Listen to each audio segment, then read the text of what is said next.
pretty good shape, and you're lucky to be born in an era where we have high-quality care. As stated, there are some unforced errors, rookie errors you want to avoid.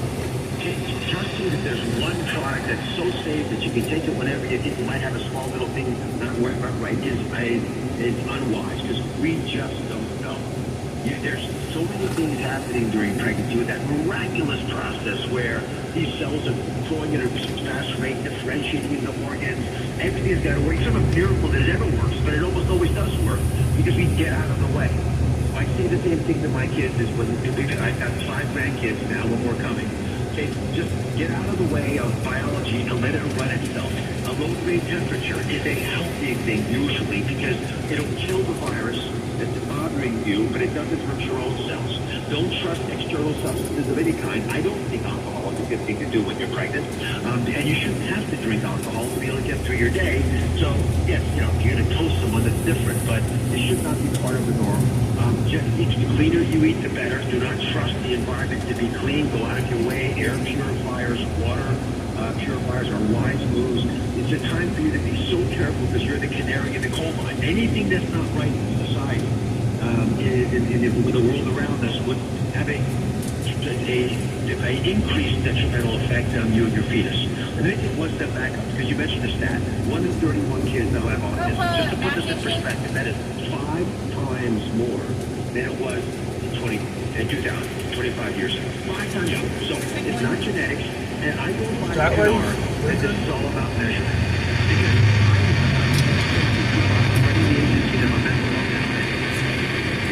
Because people my age that I know of who have autism.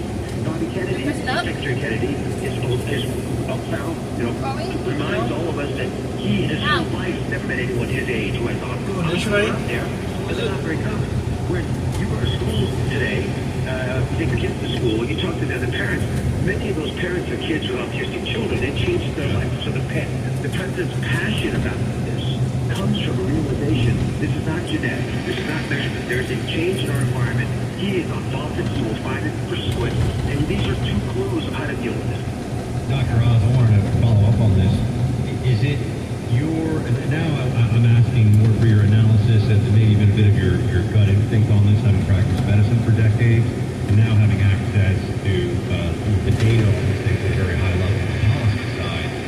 When you're talking about that, we just established that really deeply troubling rise of autism, do you think is most likely to be a multi-factor problem that has caused the increase, as in several things, together, or just several things in general?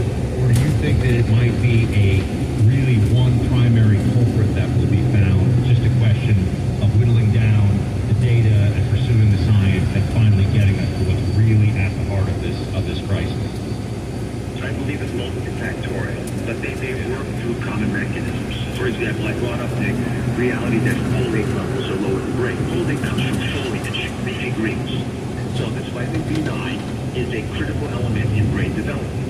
It's possible that several of the things we're worried about all work to inhibit the ability of the fragile child's brain to take up enough of this critical ingredient so that brain forms normally. It could happen because antibodies are made because the kid's allergic to everything from a food that they're being given to a substance in their body, to a toxin in their environment, to mold and chemicals, all kinds of things. We don't know how they work in the body, but they probably work through several common pathways. What I do have confidence in, since I've been looking at this together with the rest of the team, and Jay Bhattacharya, Marty Carey, the head of the NIH and FDA, we're all laser focused on this, in part because the Secretary insists it and the President demands it.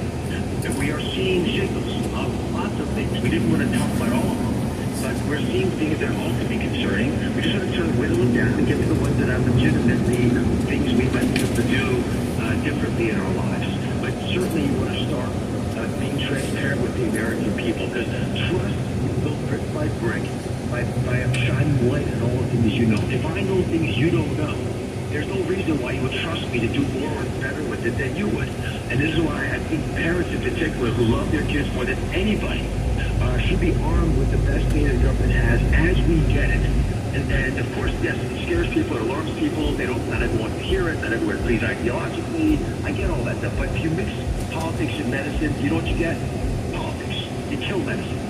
And so the last thing we want to do is hold back because there's political rationale, which is, again, if you're a political person who's passionate about people, you tell them what you know. That's what a doctor does. We're talking to Dr. Oz. You just hit on something. This will be the last question because I know you're busy and we've got to hit a break. But the autism rates have skyrocketed. You talked about how they've skyrocketed, not just historically, but in the 21st century in particular. It's also happened with allergies. I know there are a lot of parents out there. You mentioned, Dr. Oz, that you rarely see, and Bobby Kennedy has rarely seen people your age who have autism. Allergies. When I was a kid growing up, nobody was allergic to peanuts, it didn't feel like. Now, the peanut allergy is so commonplace that they don't even give out peanuts on airplanes anymore. They've had to stop doing that. Is it possible that we're seeing some connection in the environment that is impacting things on a variety of different levels? Do you think there might be any connection between autism and allergies and just the way that the body chemistry is changing? And Buck and I have talked about this. This is a big question too. Is it partly maybe connected also to the idea of older parents, right? Dads and moms, frankly, are having babies way later in the 21st century than they did for basically the entirety of human existence. Clay, such an excellent question. All of the things you identified, because you're a curious person, and by the way, to me, the Maha movement is about being curious. The 80% of statements are questions in disguise. You're actually a curious human being. The questions you're asking are the ones that we have got to be brave enough to answer and share and courageous with people that are around us. But you got to be kind. So you mentioned age of the parent. Yes, that's a we know that. But it's hard to hear that if you're a parent. Again, you got to be transparent. Doctors tell patients things they don't understand, but at least you'll respect us for telling you the truth. The allergy issue, I think, is a bigger problem. There's a reason why so many kids are allergic. You're right, peanut allergies unheard of when I was a kid. We have an epidemic of all types of allergies, which I think is reflective of the fact that we're traumatizing the fragile immune system of the child who's just trying to figure out what the world is about and then differentiate what's friendly and what's foe. Their immune system is confused. I suspect there are chemicals that they're getting exposed to that are causing this. We are actively, of course, searching. There's many allegations. We don't know the answer. It's easy to blame folks. We don't have the luxury of bickering. When you're increasing by fivefold the incidence of a tragic condition that could be, obviously, kids are lovable, should be lovable, we take care of it. As a society, we're judged by how we take care of the most vulnerable, so we'll always take care of kids on the autism spectrum. But it's a heck of a lot easier not to have to fight that battle when you go on through life. These kids deserve better. We have got to deliver. And looking at the cause of allergies, I think is one of the biggest causes. They're the tip of the iceberg. You figure that out, that's the leading edge. Behind that are a whole bunch of other conditions, celiac disease, bowel problems. Of course, there are all kinds of pathologies like autism spectrum, ADHD. You can go down a laundry list of issues that plague our youth, and many of them come back to an immune system that can't function correctly. It's a fragile system. It's being maligned. We've got to figure out what's doing it.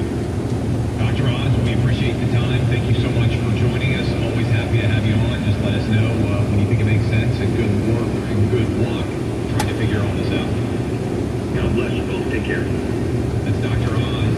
Much less serious, although I do think, and we'll talk about this some more during the course of the program, this is something that motivates a huge majority, I think, of our listeners out there. There's a sense that we are making choices not only on our own self, but on behalf of our kids that are actually creating worse outcomes. And I think that allergy and autistic thing, whatever you think, obviously, they've skyrocketed.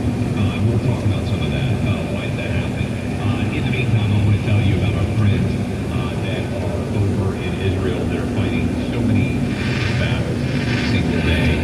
It's been another very trying week in Israel. Renewed drone attacks on innocent civilians. The attacks don't get the headlines they once did, but a lot's happened since October 7th. Hostages still being held, and we've got a movement of support for the people of Israel coming. It's called Flags of Fellowship. It's organized by the International Fellowship of Christians and Jews. On Sunday, October 5th, millions of people across America will plant an Israeli flag in honor and solidarity with the victims of the terror attack of October 7th, when 1,200 innocent Israelis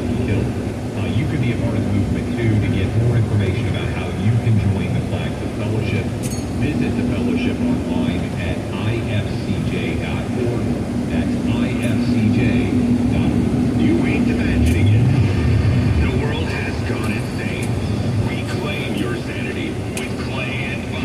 Find them on the free iHeartRadio app or wherever you get your podcast. In touch with rural America, 680 KFEQ.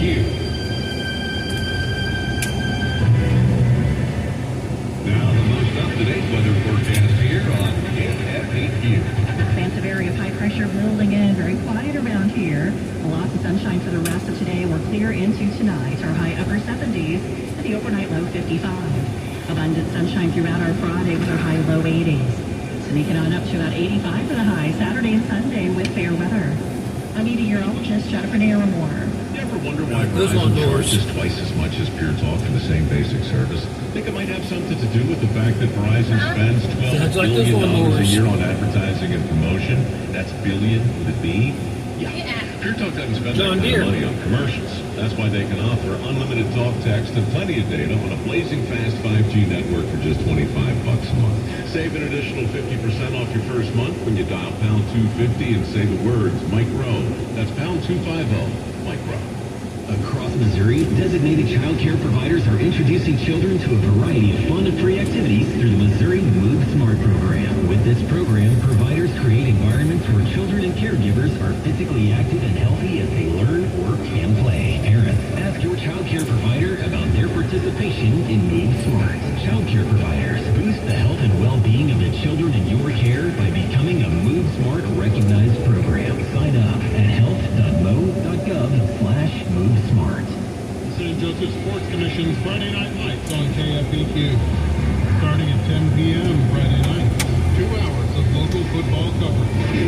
Here's scores and local highlights from area schools. 8-man, 11-man, plus 1, 2, 3, 4, 5. We've got them all. KFEQ Scoreboard Show. Brought to you by the St. Joseph Sports Commission. Yeah, military life can have its challenges, but sometimes veteran life brings more. While serving in Iraq, an IED took both my legs, but it didn't take my spirit. As Americans